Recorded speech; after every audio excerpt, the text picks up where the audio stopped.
पूछ रहा है यूपीएससी के लिए कितना और पढ़ना पड़ता है। अभी कितना पढ़ लिया तूने ये बता पहले। कितना और पढ़ना पड़ता है। आधे से ज्यादा हिंदुस्तानी की जनता तो यही समझती है कि यूपीएससी के लिए ज्यादा पढ़ना पड़ता है। अबे गधो, ज्यादा नहीं पढ़ना पड़ता यूपीएससी के लिए, ठीक है, कॉन्सेप्चुअल पढ़ना पड़ता है। फर्क इतना सा है, बस सिर्फ इतना सा फर्क है। और कितना पढ़ना पड़ता है पता नहीं किसने कह के भेज दिया कि और पढ़ना पड़ेगा या ज्यादा पढ़ने से यूपीएससी क्वालिफाई होता है।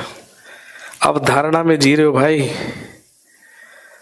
अगर ज्यादा पढ़ने वाले यूपीएससी क्वालिफाई करते ना मेरे भाई, तो यूपीएससी क्वालिफाई करने वाले वही लोग होते हैं जो ग्रेजुएशन में भी ये सब्जेक्ट्स पढ़ते हैं, फिर पोस्ट ग्रेजुएशन में भी यही सब्जेक्ट्स पढ़ते हैं, फिर एमफिल पीएचडी कर लेते हैं इन सब्जेक्ट्स से। लेकिन ऐसा होता ही नहीं कभी भी। लोग हिस्ट्री, ज्योग्राफी, पॉलिटी से ग्रेजुएशन कर रहे हैं, पोस्ट ग्रेजुएशन कर रहे हैं, पीएचडी कर ली। अब उन्हें लगता है हमने इतनी पढ़ाई कर ली, सालों साल इतिहास पढ़ लिया, अब हमारा यूपीएससी टॉपर बनना तय है।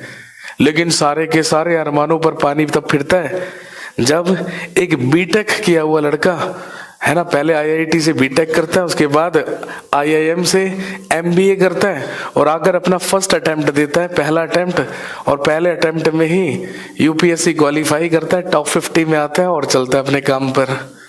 फिर आप सोचते हैं कि यार ऐसा कैसे हो गया।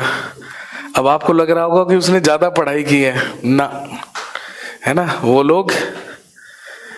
लोग लकीर के फकीर नहीं होते हैं। वो किताबों का दिमाग कम, अपना दिमाग ज्यादा इस्तेमाल करते हैं। लॉजिकल एबिलिटी ज्यादा होती है उनके अंदर, इसलिए वो क्वालिफाई कर ले जाते हैं। और ऐसे लोग चाहिए यार हमारे देश को।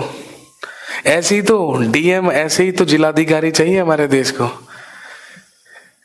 है ना। अब यहाँ पर 90% लोगों को यही नहीं पता यूपीएससी में सिलेबस क्या होता है, यूपीएससी में सब्जेक्ट क्या होते हैं, यूपीएससी का पैटर्न क्या होता है। बस कमेंट में लिख देते हैं कि क्या ये यूपीएससी के लिए है। अरे भैया, यूपीएससी कोई तोप या कोई पहाड़ नहीं है।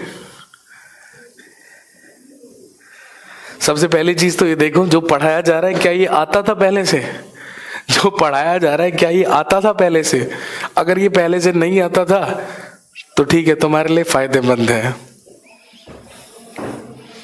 और अगर ये भी नहीं आता था, है ना, तो भैया कुछ नहीं होता यार। यूपीएससी